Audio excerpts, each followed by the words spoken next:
It's good to speak out on issues like this. I think it's sort of a symbol of patriotism. As a former Marine myself, yesterday was the 233rd birthday of the United States Marine Corps. Today is Veterans Day, a day in which we honor our veterans. I'd like to start this way, just to put everything into perspective, especially on today, Veterans Day. The United States military acknowledges that 22% of the soldiers, sailors, airmen, and Marine who come back from Afghanistan and Iraq suffer from a variant of PTSD, post-traumatic stress disorder. Others will put the number up as high as 63%.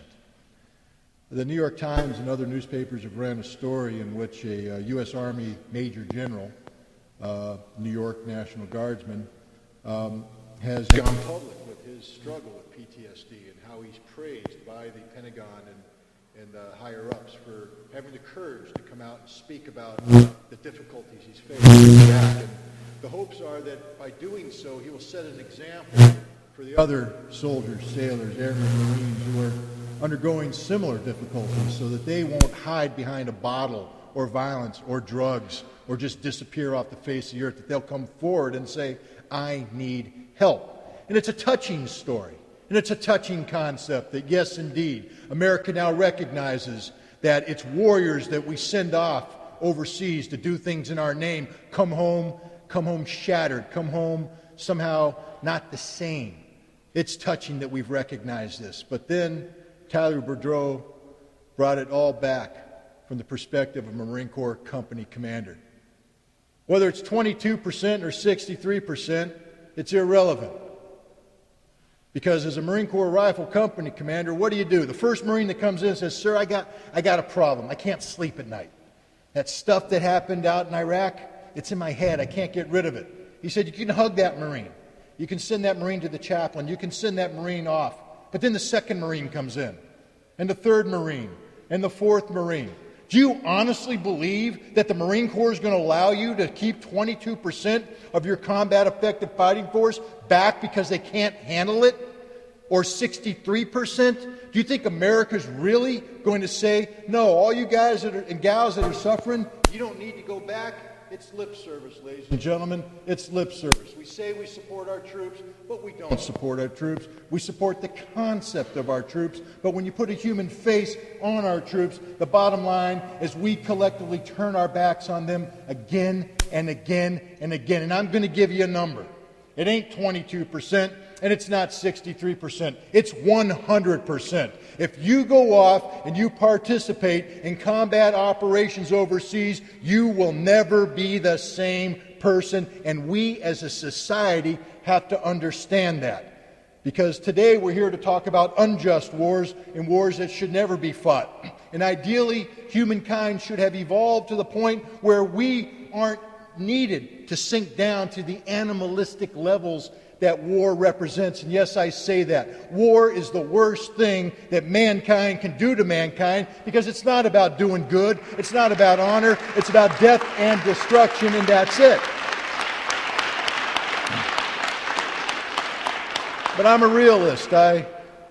I love dogs. I have a couple myself. I think they're wonderful, cute little creatures. I hit them with a rolled-up wad of paper every once in a while when they leave me little gifts on the floor in the morning. But generally speaking, I feed them, I pet them, I walk them, and I think they're great. I wouldn't want to ever do harm to a dog. But if a rabid dog comes wandering through my streets in my town, I kill him. And I do believe that in the world we live in today, there are rabid humans. And sometimes these rabid humans come together and they form rabid groups, and they're going to have to be dealt with. And they're going to have to be dealt with by the armed services, perhaps of the United States of America. So we should never forget that if the time comes that we have to send our troops off to fight in a war that we deem to be a tragic necessity, that no matter how justified the conflict may be, it is not a time for national celebration. The moment our Commander-in-Chief gives the order for American soldiers, sailors, airmen, and Marines to go off and engage in combat should be a day of mourning, because those people will never be the same, and we have a duty and responsibility, especially on this day, Veterans Day, to recognize that. We owe it to them, and we owe it to ourselves.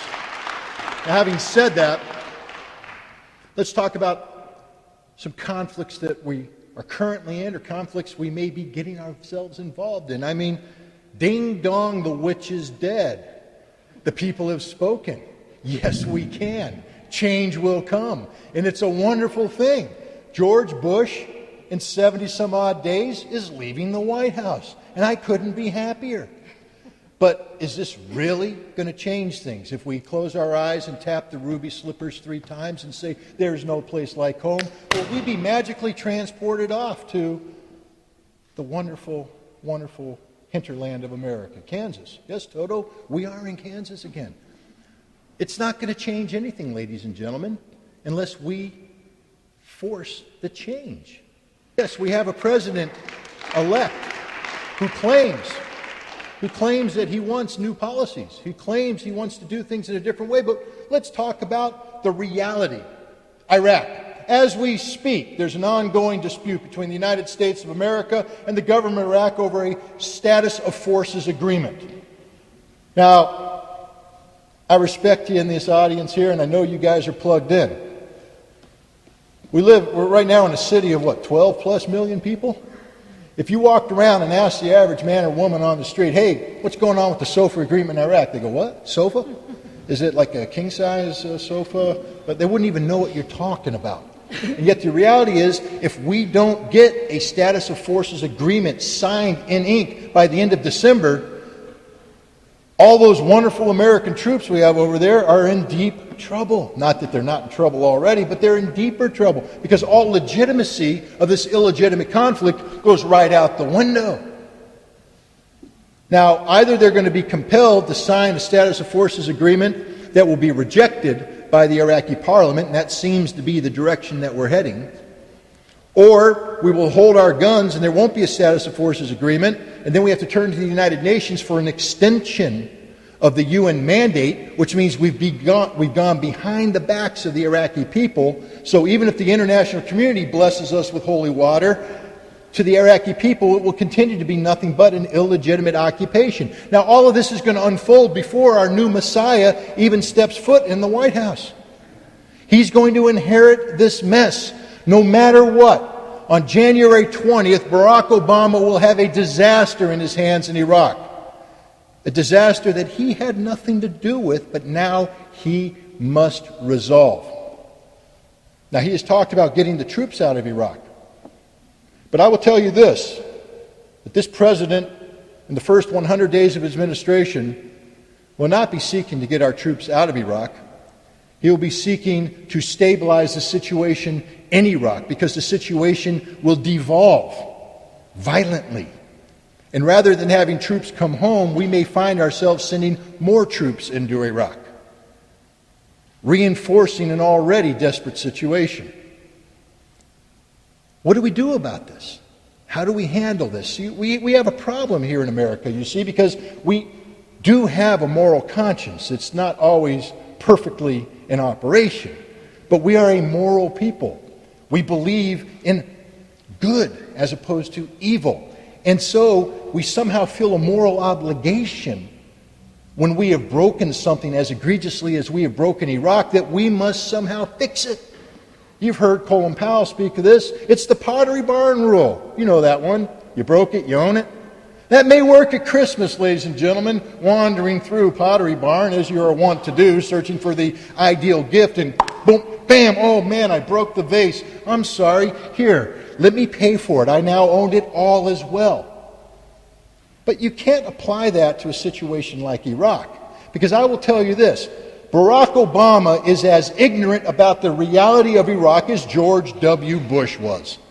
Therefore, Barack Obama is not in any position to fix the problem. You cannot solve a problem that you have not properly defined. And as a result, with this moralistic argument that we have broke it, therefore we must fix it, all that happens is that we stay in Iraq and we continue to break things. Rather than call it the Pottery Barn rule, why don't we use the following analogy? We'll call Iraq a china shop. And we got a bull in the china shop.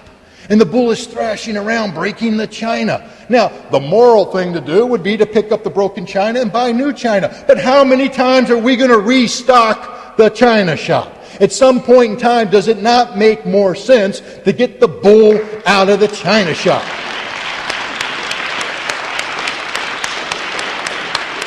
But void of any political pressure, Barack Obama will have a hard time making that decision. He instead will be under pressure not to be defeated. You see, and to bring the bull out of the china shop is to concede defeat. And Barack Obama does not have the pedigree that allows himself to be exposed in such a manner politically. It's going to be a very, very difficult problem, ladies and gentlemen, that's going to require not just pressure on the executive, but frankly speaking, it's high time we start lighting the fire under the feet of the legislative branch to get Congress involved in bringing our troops home. Because without the assistance of Congress, this president will not be able to act decisively on Iraq. But Iraq isn't even the biggest of our problems. Some people might say, what could be bigger than Iraq? I'll give you one. Erase the Q, insert the N, and say Iran. Repeat after me 6 times. Iran, Iran, Iran, Iran, Iran. It's a huge problem, ladies and gentlemen. Now, we can all breathe a sigh of relief because, again, she's gone. The house done fell on her. She's going away. And we'd say, wow, it's all over. But no, there's that other sister out there. And that other sister, again, isn't the president, so to speak, but it's the pressure put on the president not to be seen as being weak. Now, some people say that the rhetoric put forward by Barack Obama in the lead-up to the campaign was all inspired by the campaign itself. That's fine and dandy, except that he gave a press conference as president-elect after the election. So it gives us some insight into what this man is thinking about Iran. And what did he say about Iran? He said the following. He said that Iran's continued pursuit of nuclear weapons is a problem. Iran is a great threat to the world. He said that Iran's ongoing support of terrorist organizations is unacceptable and that Iran must change. Frankly speaking, if you erased Barack Obama and put George W. Bush in, you'd have the ideal neoconservative speech, because that's exactly the message that they've been sending over and over again. Now, we have a couple problems here, because this is a Harvard-educated man that actually got good grades. Harvard education doesn't mean much anymore, thanks to the current president, but Barack Obama can breathe fresh life into a Ivy League education. This is a thinking man. He's smart. He knows what he's talking about, except when he says that Iran is pursuing nuclear weapons. What evidence does he have? I find it disturbing that Barack Obama would dare articulate in public a conclusion that is more faith-based than fact-based. The bottom line is that there is no evidence that Iran is pursuing a nuclear weapons program, and it's irresponsible of the president-elect to say so, because what it does is box us into a corner when it comes to how we can pursue future relations with Iran. Now, he says that Iran's support of terrorist organizations is unacceptable, and he lists Hezbollah and Hamas as two. He also talked about Iran's ongoing support of the Muqtada al-Sadr and the Mahdi army inside Iraq, a terrorist organization. Now, this is the man, correct me if I'm wrong, who said, I'm willing to sit down and talk with these people, that I will do so without precondition, that negotiation is the way forward, and yet America does not negotiate with terrorists, and Barack Obama's definition has made it impossible for him politically to head down the path of negotiation. Hezbollah, have they carried out terrorist acts? Yes. Are they a terrorist organization? No, that's far too simple. It's not that easy. Hezbollah is the legitimate democratic expression of a significant population in southern Lebanon. Shia Muslims who say these are the people who represent us. Hamas, a terrorist organization, yes, if you focus on a narrow slice, but they are also a democratic organization that participates in the legitimate democratic processes of Palestine. And to sit there and call them terrorists is not only wrong, it's irresponsible, but it's incorrect. And it's not conducive to the kind of thoughtful diplomacy that this president claims he wants to engage in. We have a problem, ladies and gentlemen, because Barack Obama has defined Iran as a problem in the exact same manner that the Bush administration has. If you define something as a nail, the only solution, therefore, becomes the hammer. And there's a danger here, because Barack Obama does not have the pedigree to stand up to the military when push comes to shove on a decision about the use of military force. If people articulate along the lines already defined by the President that Iran is a threat, it's not inconceivable that rather than negotiating with Iran in the coming years, Barack Obama could find himself in a situation where he might be ordering military strikes against Iran. But you know, that's not even the worst problem out there. There's one more out there that makes all these pale in comparison. Barack Obama, rather than recognizing the absurdity of our ongoing situation in Afghanistan, has said that he is going to surge 30 to 40,000 American troops into that country, and that we will continue cross-border operations into Pakistan for the purpose of hunting down and killing Osama bin Laden as the primary mission.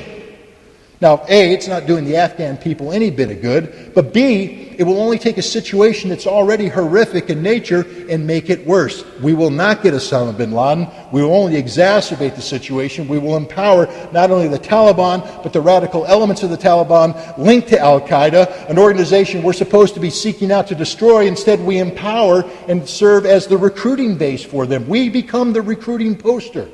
And we do so not only in Afghanistan, but more critically in Pakistan, where we are violating a sovereign nation's territory on a daily basis, slaughtering not guilty terrorists alone, but innocent civilians. People need to understand in this day and age of war, modern war, 90 to 95% of the people who die in conflict are innocent civilians. And when we take the conflict over the border into Pakistan, we are killing innocent civilians. Wedding parties, school children, people going about their daily business. Is this the process of stopping terrorists, or is it the process of recruiting terrorists? And Barack Obama hasn't just said he's going to continue that policy, he's going to expand that policy in a manner which very well may destabilize the government of Pakistan in this critical time. And if you destabilize the government of Pakistan, there's a good chance that jihadist Islamic fundamentalists will take control. And Pakistan is not a nation theoretically pursuing nuclear weapons, ladies and gentlemen. It is a nation that possesses 60 to 80 thermonuclear weapons and the material for 200 more. We have a huge problem out there, ladies and gentlemen, and this problem manifests itself on day one of the Barack Obama presidency. Yes, we can. We can aspire to greater things. Yes, we can, and we have. We have shown that America is mature enough to elect an African American as its president. But are we mature enough to reflect on the policies our country is engaged in and on how we, the United States of America, interact with the rest of the world? 300 million people still feel that we have an inherent right to dictate the terms of coexistence to 6.8 billion others. And until that calculus changes, ladies and gentlemen, nothing will change. Is Barack Obama the kind of leader that can help bring about that change? I don't know. The jury's still out. Thank you very much. It was a pleasure talking with you.